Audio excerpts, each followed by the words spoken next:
پہلگام واقعہ ہوا ہے، کروایا گیا ہے، اس سے کیا مقاصد حاصل کرنے ہیں نریندر مودی سرکار نے؟ بسم اللہ الرحمن الرحیم۔ نہیں بھائی، بہت بڑی انسانی آبادی کا یہ خطہ ہے، اور 24 کروڑ پاکستان کے لوگ اور 1 ارب کی آبادی تقریباً ہندوستان میں۔ تو اس خطے میں کوئی بھی نہیں چاہتا کہ جنگ ہو، اور انسانی ترقی، انسانیت کی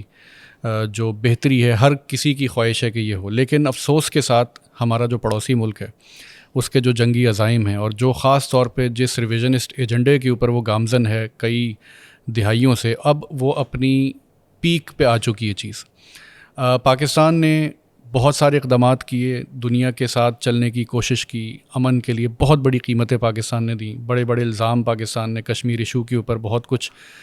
دنیا نے پاکستان کو اکیلا چھوڑا۔ لیکن اس کی نتیجے میں ہم نے دیکھا کہ ہندوستان نے بجائے اس مسئلے کے حل کے لیے کوئی کوشش کرتا،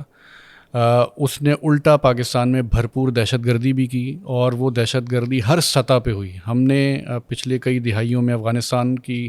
جو کابل کا واقعہ تھا، یہاں سے نیٹو فورسز گئیں، اس کے بعد سے لے کے اگر آپ اب تک اٹھا کے دیکھیں تو دہشت گردی سب سے زیادہ اگر ہوئی ہے تو دنیا میں پاکستان میں ہوئی ہے۔ لیکن ہم یہ دیکھتے ہیں کہ ہندوستان نے ہمیشہ سے ہی وکٹم بننے کی کوشش کی، اور پہلگام کا جو واقعہ آپ نے جس طرح کہا، جیسے اس واقعے کی خبریں آئیں تو ہر کسی نے مذمت کی، کیونکہ ظاہری بات ہے ٹورسٹ کے اوپر حملہ ہونا، معصوم لوگوں کا قتل ہونا کہیں بھی ہو، اس کو کوئی بھی انڈورس نہیں کر سکتا۔ لیکن جیسے جیسے صورتحال انفولڈ ہوئی تو یہ بات واضح ہو گئی کہ یہ ایک فالس فلیگ اٹیک تھا۔ معذرت کے ساتھ ہندوستان نے ہمیشہ سے ہی اس طرح کے اٹیکس کو استعمال کر کے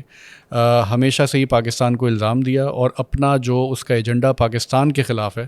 اس کو پورا کیا۔ اور ہندوستان میں ہم نے دیکھا کہ الیکشنز میں مودی نے باقاعدہ یہ بات کی، اور آپ کو اگر میں حوالہ دوں تو 2019 میں بھی ہندوستان نے، یعنی مودی نے کھڑے ہو کے یہ بات کی تھی کہ ہم پاکستان کا پانی بھی بند کریں گے، اور اس مرتبہ 2025 میں انہوں نے باقاعدہ انڈس واٹر ٹریٹی کو سسپینڈ کیا، اور حوالہ کس چیز کا دیا کہ اس اٹیک کا۔ تو یہ ان کے عزائم واضح ہیں، یہ ایک فالس فلیگ آپریشن تھا، اور ہندوستان جو دہشت گردی کر کے یہاں پہ یعنی مسلسل یعنی قتل عام پاکستان میں کر رہا ہے، تو یہ اس کا ایک نیکسٹ فیز ہے جو اس نے یہاں پہ شروع کیا ہے۔ آج پورے ملک میں جو ہے وہ پاک فوج زندہ باد کا نعرہ لگ رہا ہے، تو یہ جو ہے بہت جلدی ایک جو تھوڑی دوری تھی اداروں میں اور پاکستانی عوام میں کہہ لیں، قوم میں کہہ لیں، وہ ختم ہوئی۔ ہمیں تو یہ راس آ گئی ہے دھمکی، میرے خیال میں۔ دیکھیں، یہ پاکستانی قوم کی خوبصورتی ہے کہ ہمیشہ دشمن انڈر اسٹیمیٹ کرتا ہے اس قوم کے، اس مٹی کے ساتھ وفا کو، اور اپنے دفاع کرنے والے جوانوں کے ساتھ جو سرحدوں پہ کھڑے ہیں، بڑے سخت بارڈرز کے اوپر کھڑے ہیں، ان کے ساتھ جو محبت ہے اس کو۔ اور افسوس کے ساتھ یہ غلطی ہماری کچھ سیاسی جماعتوں نے اور ہمارے ملک میں یہ ہوئی کہ ہم اپنے پولیٹیکل ڈفرینسز کو اس حد تک آگے لے گئے کہ ملک کی سلامتی اور اس کے نظریے ہر چیز کو ہم نے پس پش ڈال دیا۔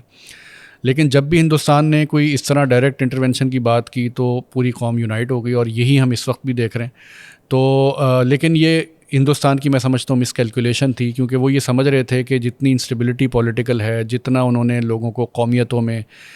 پاکستان کے جو فالٹ لائنز ہیں ان کو جتنا ایکسپلائٹ کر لیا، تو اب شاید وہ رائٹ ٹائم آ گیا کہ لوگ اپنے دفاع کے لیے یا ملک کے لیے نہیں کھڑے ہوں گے۔ تو یہ ان کی مس کیلکولیشن تھی، اور نتیجہ الحمدللہ ہم دیکھ رہے ہیں کہ گلی گلی، محلے محلے لوگ جو ہیں وہ اپنے ملک کے دفاع کے لیے اپنی افواج کے ساتھ بھی کھڑے، اور اپنے ملک کا جو ہمارا قومی سلامتی کونسل نے فیصلہ کیا تو اس کو اکراس دا بورڈ الحمدللہ ہر جگہ سے سپورٹ ملی۔ آپ نے بات کی ہے قومی سلامتی کی، جب ملکی سلامتی کی بات آتی ہے تو کسی بھی طرح کی بحرانی کیفیت ہو، اس میں ارتھ کوئک ہو، اس میں فلڈ ہو، اس میں کسی بھی طرح کا مشکل وقت ہو، پاکستان مرکزی مسلم لیگ کو ہم نے جو ہے نا ایک انسانی خدمت کرتے ہوئے اور شانہ بشانہ پایا۔ تو اب جو ہے خدا نہ خواستہ یہ جنگی صورتحال جو ہے یہ پیدا ہو جاتی ہے اور بات لڑائی تک پہنچ جاتی ہے، تو پاکستان مرکزی مسلم لیگ کی کیا تیاری ہے؟ دیکھیں، بنیادی طور پہ پاکستان مرکزی مسلم لیگ پاکستان کی نظریاتی ایک بہت بڑی قوت ہے، جس نے ہمیشہ ملک کی سلامتی کو، ملک کے نظریے کو ہمیشہ مقدم رکھا، اور ہمیشہ لوگوں کو جوڑنے کی کوشش کی۔ اگر آپ پاکستان مرکزی مسلم لیگ کی پولیٹکس کو فالو کر رہے ہیں پچھلے 2-3 سال سے، تو ہمارے جو بڑے بڑے نیشنل لیول پہ ایونٹس ہیں وہ سارے اسی کے اوپر ہیں کہ لوگوں کو جوڑنا کیسے، اختلافات ختم کیسے کرنے، اور اصل دشمن کی طرف توجہ رکھنی ہے۔ اور دوسری سطح پہ ہم پبلک لیول پر خدمت کے کام ہمارے بہت تیزی سے چل رہے ہیں. آپ کو یاد ہوگا پچھلے سال گرمیوں میں ہندوستان کے میڈیا نے بہت زیادہ پروپیگنڈا کیا ہمارے جو یوتھ کے ہیڈ ہیں حارث ڈار صاحب کے بارے میں. کیونکہ وہ پورے ملک میں سوئمنگ کی کلاسز کروا رہے تھے, ایک اسپورٹس ایکٹیویٹی, اور ساتھ وہ یہ کہہ رہے تھے کہ پاکستان کیونکہ کلائمیٹ چینج کے بالکل اس کے یعنی سینٹر میں ہے اور یہاں پہ فلڈز بھی آتے ہیں, تو ہم ان نوجوانوں کو پریپیئر کر رہے ہیں کہ ریسکیو کی ان کو تربیت ہو. لیکن انہوں نے کہا کہ جی یہ جنگی مقاصد کے لیے تیاری کر رہے ہیں. تو یہ ہندوستان کا پروپیگنڈا مرکزی مسلم لیگ کے خلاف, اس کے جنرل سیکرٹری کے خلاف اس دفعہ بھی ہم دیکھ رہے ہیں. تو ہم الحمدللہ ڈیزاسٹر مینجمنٹ یا قومی سطح پہ جب بھی کوئی ایسا حادثہ, کوئی واقعہ ہو, تو الحمدللہ ہم اپنے نوجوانوں کو اس چیز کے لیے تیار کرتے ہیں کہ ہم اپنے ملک کے کام آ سکیں, اپنے اداروں کے کام آ سکیں, اپنی گورنمنٹ کے کام آ سکیں, اور جو یعنی کیپیسٹی ہوتی ہے وہ پوری قوم کی ہوتی ہے. تو اس کے لیے الحمدللہ ہمارا سلسلہ چلتا ہے. اور اب بھی جس طرح کی بھی حالات ہوں, دیکھیں فوج الحمدللہ پاکستان کی اتنی غیور عوام موجود ہے, تو میں تو یہ سمجھتا ہوں کہ ہندوستان کی جرت نہیں ہے کہ وہ پاکستان کا بارڈر کراس کرے. اور پاکستانی عوامی جو الحمدللہ اتنی طاقتور ہے کہ وہ فوج کی تو شاید باری نہ آئے, لوگ خود ہی ان کو ڈیل کر لیں گے. لیکن اس کے باوجود پوری قوم, مرکزی مسلم لیگ و ہر جماعت میں سمجھتا ہوں کہ وہ اپنے ملک اور مٹی سے اتنی محبت کرتی ہے کہ یہ دشمن کبھی غلطی کر نہیں سکتا. اور اگر کر دی تو پھر اس نے ایک چھوٹی سی جھلک ہم نے دیکھی تھی 2019 میں بھی کہ پلوامہ کے بعد انہوں نے کیا تو ان کا کیا حشر ہوا, تو وہ اب یہ جرت نہیں کر سکتے. تو تیاری الحمدللہ ہر سطح پر کسی بھی جو ملکی ادارے ہیں ڈیزاسٹر کے کرائسس کے اندر جو کام کرتے ہیں ان کی سپورٹ کے لیے الحمدللہ پاکستان مرکزی مسلم لیگ ہر سطح پہ موجود ہے. ابھی کوئی ایکٹیویٹی بھی کرنے جا رہے ہیں آپ, ذرا وہ بھی شیئر کریں. دیکھیں, میں اس سے پہلے آپ کے سوال سے پہلے ایک بڑی ضروری بات کرنا چاہتا ہوں کہ یہ جو ساری صورتحال ہے, میں اس کو یہ سمجھتا ہوں کہ یہ صرف انڈیا اور پاکستان کی حد تک نہیں ہے. یہ دراصل جو غزہ کی صورتحال ہے, آپ کو پتہ ہے کہ دفتر خارجہ نے, ہماری گورنمنٹ نے یہ کہا ہے کہ سری نگر کے اندر اسرائیل کے لوگ موجود ہیں. تو یہ جو کچھ بھی ہو رہا ہے یہ یہاں تک ریسٹرکٹڈ نہیں ہے, بلکہ میں یہ سمجھتا ہوں کہ صہیونی قوت جو دنیا میں موجود ہے, جس نے مڈل ایسٹ کو تہس نہس کیا ہوا ہے, لبنان کو, سیریا کو اور یمن کو, ایران تک انہوں نے سارا معاملہ ہوا ہے, تو یہ پاکستان ان کے نشانے پر ہے. اور ہمیشہ سے انڈین اسرائیلی نیکسس موجود ہے, وہ ان کے قدم یہاں پہ بھی موجود ہیں. انہوں نے ہمارے نیوکلیئر پروگرام کو بھی کبھی برداشت نہیں کیا, اور وہ یہ سمجھتے ہیں کہ دنیا میں اگر کوئی تھریٹ ہے تو وہ پاکستان ہے. تو یہ بات میں نے اس لیے یہاں پہ کی ہے کہ ہمارے پاکستان کے ان لوگوں کو جو بالکل کیجولی اور ذرا سے اپنے کسی پولیٹیکل اختلاف کی وجہ سے اپنے ملک کی جڑوں کو کھوکھلا کرنا شروع کر دیتے ہیں, تو ان کو یہ سمجھنا چاہیے کہ یہ ملک جب بنا تھا اس وقت بھی قائد اعظم محمد علی جناح نے